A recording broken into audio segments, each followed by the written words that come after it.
Okay, we're going to go on to the next problem here. And again, I'm doing these for the first time with you, so we'll see how it goes.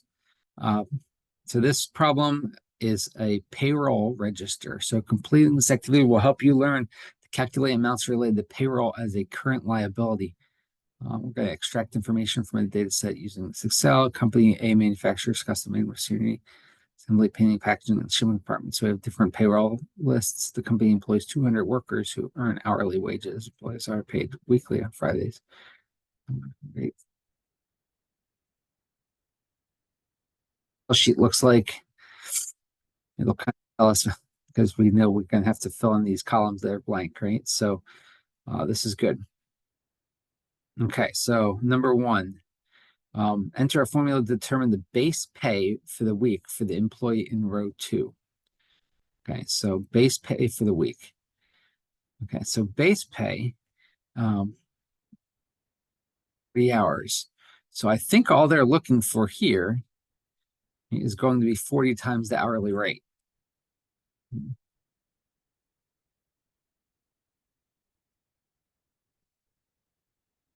Let's see if that's all they're looking for is 960. People use base pay a little differently how they describe it. So okay, so it's 960. So they're just looking for the first 40 hours on that one. Okay. Overtime pay. Okay. I'm going to just check this because we have to do our formulas differently if we have some employees working less than 40 hours. So I'm going to scan through. It looks like everybody's working 40 or more hours because we actually would have had to use a different formula. I'll actually show you what I would have done in that situation. So in this for H2, I think what I would have said is if F2 is greater than 40, comma, then use that. Otherwise, do G2 times. This is that's the formula I would probably use if I was doing this in real life. Just because it covers in case one of your employees is not working 40 hours, then it'll actually bring down the amount. Okay. So, but in this situation, everybody's working 40 or more hours. Overtime pay. So this will be equal to, and I'm going to do the same thing if do is greater than 40, comma, I'm going to use the hourly rate times 1.5 times the hours worked minus 40. Cool. And then otherwise, I'm going to put 0. Okay. Now, again, everybody's working 40 or more hours, okay? But that'll actually check for it to make sure that we're good. For this problem, because everybody's making more than doing over 40 hours, you can actually just do this last part, the G2 times 1.5 times F2 minus 40. And that'll work as long as everybody's doing 40 or more hours. But I put it into an if statement just in case somebody's making working less than 40 hours. Okay, so let's double check that. 216. My number. Your numbers are going to be different. Okay. J2, enter a formula to determine the total pay for the week for the employee in row 2. So total pay, this will be an easy one, right?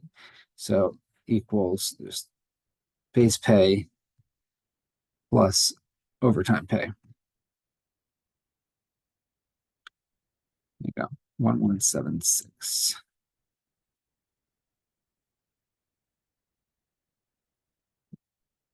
L2, enter a formula using the round function to determine the amount of Social Security tax for the employee in order to round to 2 decimal places. Ooh, this is a cool function. Okay, so equal. So we're going to use the round function. And so it'll be our gross pay times the Social Security rate, right, would be how much. But here you'll see that it's actually not, a nice round number. Right? And we want round numbers. So we're going to say equals round, and we can look at it. Round is the number you want to round and the number of digits to once you want to round it. Right? So comma 2. No, oh, yeah, okay. So it rounded it, right? But I still have it giving it the extra points, but you can see the difference, right? So now I can get rid of those and know that it's actually rounded. So 72.91.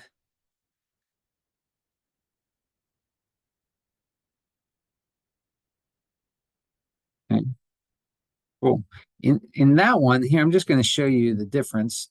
So let's get rid of this round and just do the J2 again, and you'll see what the difference is.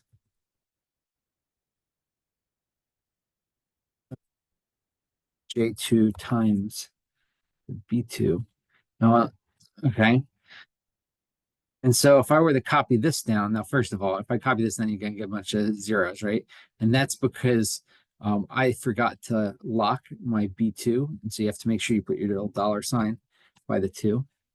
Okay. But even if I do this and I run it down, you'll be able to see that some of these,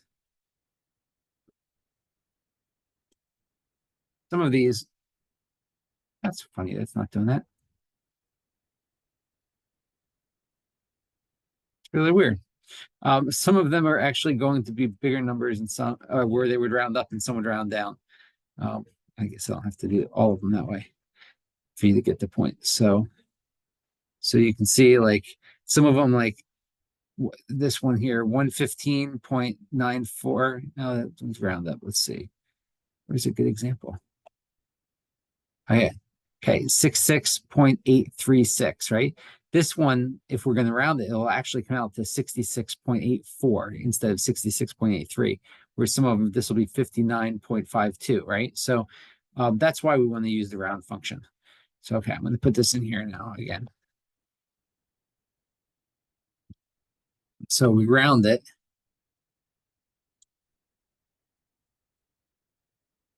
To decimal places, right? And so this will round all of them.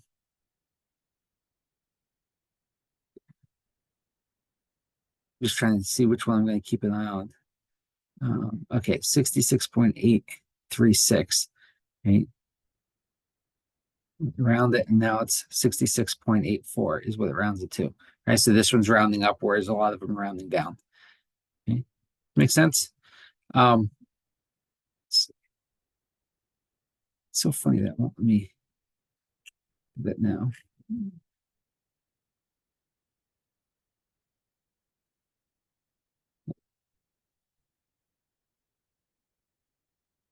So it's saying, okay, M2. Oh, wait, no, I want M2. M2, enter a formula using the round function to determine the amount of Medicare tax for each employee.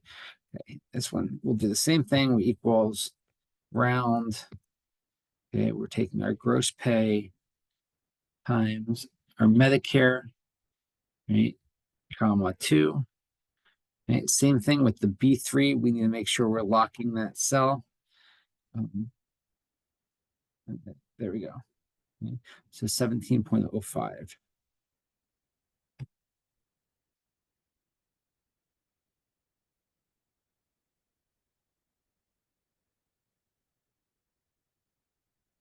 N2, enter a formula to determine the net pay for the week for employee 2. So net pay is just going to equal gross pay minus Social Security minus Medicare. Right? There we go. This is really nice that they, oh, I forgot to subtract off. We also have to subtract off the federal income tax. Minus federal income tax. So I'm thinking it's a lot they're keeping, but we also have to take off federal income tax, and we don't have them paying for their health insurance on here, and whatever's being kept aside for their 401k. So they're not seeing a lot of this money. There you go. Okay, now let's do our pivot table. Right? Okay, we know how to create a pivot table. Okay, so what is the total amount of net pay for packaging and shipping department employees combined? So let's create our pivot table. Let's see, insert pivot table. Select the range, which is D1. down to 201. We'll put it in a new worksheet.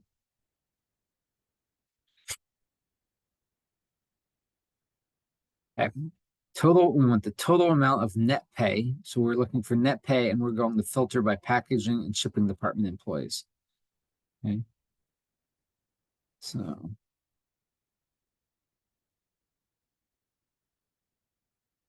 put in our net pay into our values.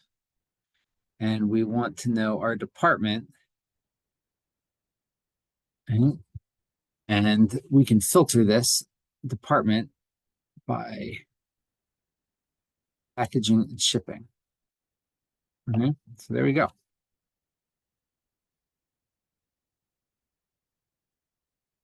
And what is the total amount of Social Security and Medicare tax amounts combined for the assembly department? Okay, we got this. So we're not looking at net pay. We're looking for Social Security and we're looking for Medicare. Okay, and we're just looking for assembly department. So this is mine. Again, yours is going to be a different department probably. So, but I'm just looking at assembly department for this one.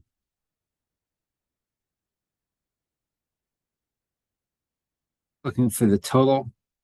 This is interesting the way it's there. So I'm just going to use a sum because there's probably a cleaner way to do it. You might find it, but I'm just going to sum those up.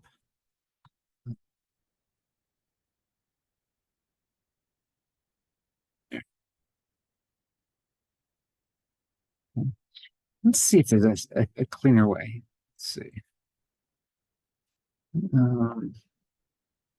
Thinking maybe if instead of putting, maybe if I put my department as a filter, okay, and then I put my, no, that's pretty messy too. Social security. No, that's definitely messy. Okay. I kind of like the way I had it before. Okay. Okay. I guess this is fine. Okay, so let's how many employees received overtime pay of more than $285? Well, this is interesting. I think we're going to use our count if again this time. Okay, so we're getting rid of these. We're just looking at overtime pay. Okay, we're looking at overtime pay. We're not going by department. Instead, we're going by employee. Okay, so here's our list of employees, and here's the overtime pay. Okay, it's kind of cool. And so this is a long list of employees, right? So we're just going to equals count if, okay, I can take my range.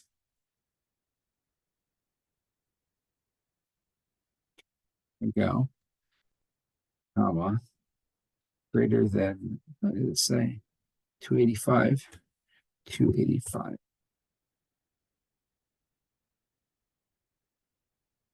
Oops, I forgot my close. It's here. 21. So it's 21. Sweet. Okay, what is the percentage of average gross pay of employees in the painting department to the average gross pay of all employees? Wow. Okay, so let's look at this. So we need, let's change our pivot table. All these employees, 200, right? So we're not looking for overtime. We're looking for gross pay.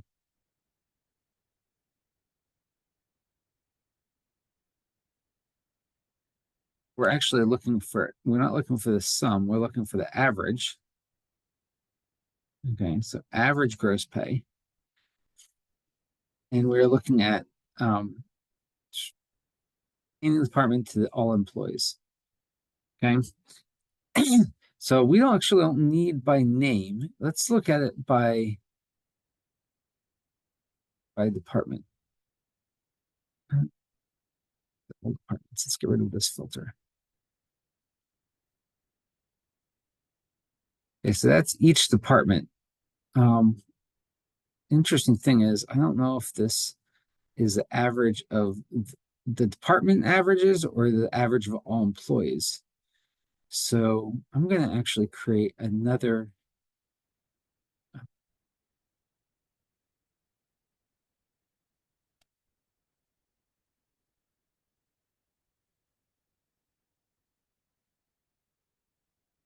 Ugh, yeah. So what's this saying? It's saying I have something. Oh, did I forget to get rid of my count if down here? There we go. That's what it's saying. It's saying I forgot to delete that. And so it was in the way.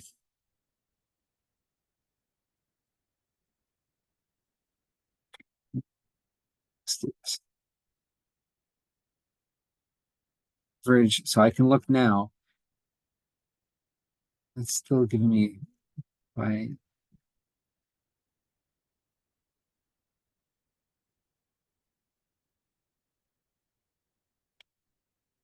might be the average by for everybody. Let's see.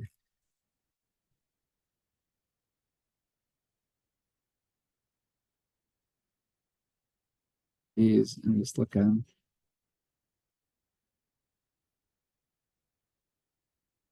I want my average of the painting department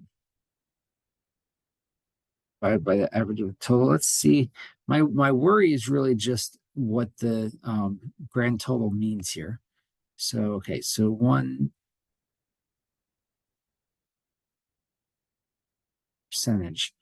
So if I make this a percentage, so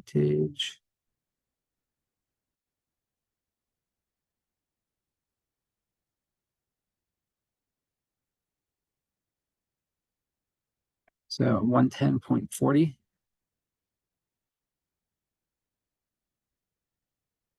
Okay, that is what they're looking for. Yeah, it's funny because I was thinking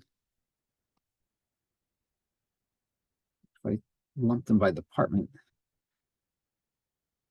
they, yeah, okay. So yeah, so this grand total is actually looking at each employee separately. I wonder what it would do if I took out the name and just did it by department. 110.23. So it's still doing the same thing. So it is actually still okay. So this grand total is the average of all of the employees. And so this is the average of the assembly, average of packaging, average of painting, average of shipping. So that's cool. And then this is the average of all of the employees. Okay, there we go. And you again, you can do that last one on your own. So hopefully this was helpful and have a great day.